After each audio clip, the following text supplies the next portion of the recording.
The Emerald Knight, Chapter 6.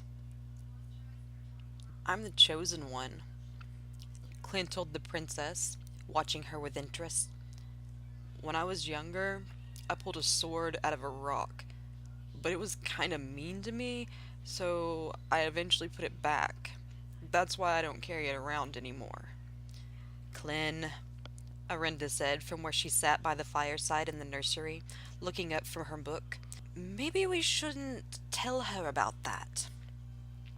Bruana glared at her mother.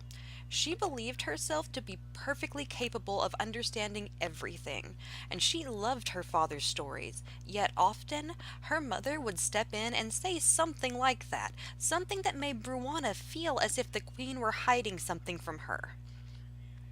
She felt that if her father was willing to tell her, in such a somber tone, this thing that was obviously important, then she had a right to listen to it. She tried to make her rage apparent by throwing the block she held in her hand toward her mother, but her age betrayed her and robbed the attack of any strength it may have held. The wooden block landed harmlessly on the floor a good foot from Arinda's chair. It had barely made it off the rug where she and her father sat. Clint stretched out to retrieve it and handed it back to her. "You're gonna be so strong when you grow up," he told her. "I'm gonna teach you how to use that strength. I'll take you to the training ground and teach you how to wield a sword. I bet you'll get better than me pretty fast." "Clint, you won't need weapons," Arinda laughed. "Magical skill is hereditary. She's going to be an expert fire mage." "It'll be fun," he said softly, and Bruana agreed with him. She thought that she would very much like to learn how to wield a sword, because it seemed to be something her father liked, and they often shared interests. "I'm sorry I got drunk and fell down at your war meeting," he added, as Bruana chewed on the block he had returned to her hands. "Yes, I really wish you wouldn't do that," Arinda sighed, and briefly weighed the risk of telling him that not all meetings were war meetings. She decided against it, since he would most likely learn nothing and give her one of his automatic apologies instead. She moved on to more pressing matters. "And I wish you wouldn't say that shit in front of the baby. I really don't want her to know that her father is a falling down drunk." Clint looked at the baby and felt the familiar heat rise to his cheeks. "You're right," he agreed. "She deserves better. I'm sorry. I'll do better." Bruana thought he was doing fairly well. The tower he had built looked significantly better than the one she had built, and they weren't even his blocks, so he had to be doing something right. She took the one from her mouth and tried to sit it on top of the foundation she had constructed, but the entire thing collapsed.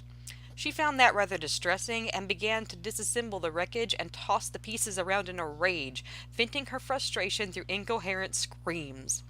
"Hey!" Clint got to his hands and knees to retrieve them from where they landed and bring them back. "What's wrong, princess? It's fine. Everything's fine." "She's getting sleepy," Arinda said without looking up from the book. "But she has so much energy," Clint said quietly, and was amazed that Arinda heard him over their daughter's screams. "She screams like that when she's sleepy. She's weird. Babies are weird." She closed the book and stood, walked over, and sat on the carpet. She cradled Bruana in her arms and leaned with her back resting on Clint's chest. He wrapped his arms around both of them and gently sat his chin on Arinda's shoulder, watching as Bruana's face contorted. Arinda began to rock back and forth, and Bruana's anger slowly faded to a look of contentment. "Are you sure I'm the father?" he asked quietly. "Yes." She sounded angry. "She's just so—" He paused, searching for the right word. "Perfect." "No other elf in this kingdom has your eyes, Clint." Arinda sounded annoyed. "So, even if I had gone out on you, this thing is your fault." "I'm sorry," he murmured. "I didn't mean that. I didn't mean to make you angry. She looks like a gift from the gods. Her father could be a god." "She is beautiful," Arinda agreed as Bruana closed her eyes and settled deeper into his chest. "She looks just like you. You're beautiful too, you just don't see it. And I'm getting tired of stroking your ego." I'm sorry I keep saying that over and over. I don't know what's wrong with me. I don't think the shrine helps me like it does you. That fucking statue. Seriously, can we stop saying fuck around the baby? She asked, leaning her full weight into him. He readjusted, spreading his legs so he could hold her more comfortably, and looked down, watching both of them. She leaned up and kissed his chin, then returned to resting her face on his chest. They sat in silence for a few minutes before he spoke again. You could, I think, he said, if you wanted to. Could what? Arinda asked, still rocking gently, slowly. Such a soft motion that if she hadn't been in his lap, he wouldn't have noticed it. He remembered what she had said and cut himself off. Sleep with a god, you could. I mean, there are legends about stuff like that. If anyone could, it'd be you. Thank you? She opened one eye to meet his adoring gaze and realized that he was trying to compliment her. God, you're such a weird old man. She giggled and kissed him again. Hey, Morgan's voice floated from the doorway. Yeah, I got your stupid scroll. Sure, is my answer, but we do it right now and you're ready, but I'm not happy. Clint, really? Arinda asked as she stood to let him get up. Yeah, he said, not meeting either of their gazes and without indicating who he was answering. I don't approve of this. Arinda glared as he kissed her cheek. I know, he sighed and walked to Morgan. I love you? I'll be back. I'll come to bed. Morgan waited for him to walk out, then met Arinda's glower. He shrugged and closed the door. Clint was 14, staring off into space and playing with his food when a boy sat down next to him in the mess hall. Hey, he said, and Clint sighed. It might hurt you, he said, suddenly more interested in the apple he was holding. Yeah? The guy asked. When he got no reply, he asked, So what's up with your eyes? Clint turned to face him, an eyebrow arched in confusion. You're obviously an Earth Elf, he continued, and Clint realized that he knew him. They were in the same troop, slept in the same unit, but people so rarely spoke to him that it threw him off. He knew that he knew his name somewhere in the back of his mind. He'd known him for years. He couldn't possibly ask him now. He nodded to let him know that he was listening and that, yeah, he was an Earth Elf. So, why do your eyes look like that? He folded his hands together and looked into his face. Clint shrugged, and the boy went on, Water elves have eyes like that. Clint had absolutely no response to that, so he shrugged again. The boy continued to stare at his face, because apparently it was some kind of spectacle, what with his weird eyes, which he was absolutely right were the wrong color. So he turned back to his apple and took a bite out of it, watching him out of the corner of his eye. What's it like? The boy asked. Their eyes, Clint answered, confused. No, He leaned in and his eyes widened. Everyone knows that you're fucking the queen. What's it like? Clint choked, coughed, grabbed a napkin. He was of two minds on the subject. On the one hand, he knew that he should probably try to cough up the bite of apple in his throat because he was the chosen hero of elven kind and probably shouldn't be taken out by a fucking apple. On the other hand, if he died right that moment, he wouldn't have to finish this conversation. On the advice of his sword, he decided to live, spit the bite into the napkin, and stood. He walked toward the kitchen to give his dishes to whoever was on cleaning duty, and that motherfucker followed him! Hey, shit, look, I'm sorry, I thought if I didn't just ask, I'd lose my nerve, you know? Clint shook his head. He didn't know at all. He pushed past him and headed out of the building towards the stables.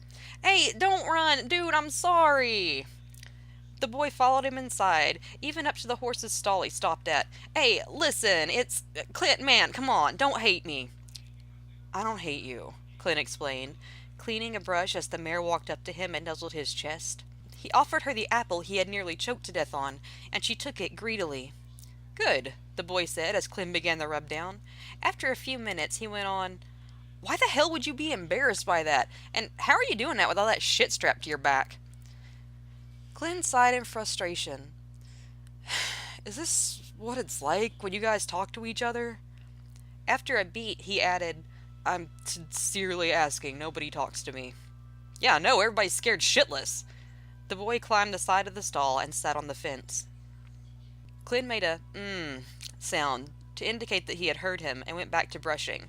After a few minutes of uncomfortable silence, he asked, because of the queen? What? No, because of the sword. He swung his legs, making thud sounds against the wood. Clint made another sound of confirmation, because that made sense. They tell stories about you, the boy went on, when it became clear how one-sided this conversation was going to be. That's not the only one about the queen. I heard you killed a guy when you were a kid. I killed several guys when I was a kid. Clint shuddered, and the scene in the temple flashed into his mind and refused to go away. He closed his eyes, thinking that maybe if he gave into it, he could ride it out. He leaned against the horse, and she stood perfectly still to support him. That's fucked up, the boy on the fence said, and Clint found his breathing returning to normal. It wasn't the response he expected. Not after 4 years of, you're a hero, and you have amazing talent, and you managed to save the princess. After years of praise, the simple truth of that indisputable fact hit him like an arrow between the eyes.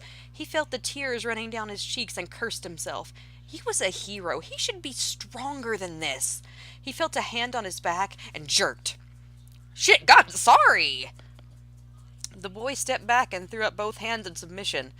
That's fucked up. I mean, you were there, right? You're from Capital Town. You were there for the attack. Don't touch me. Clint meant to command it, but it sounded weak, as if he were begging. I won't. The boy took another step back. Good. Clint went back to brushing his horse.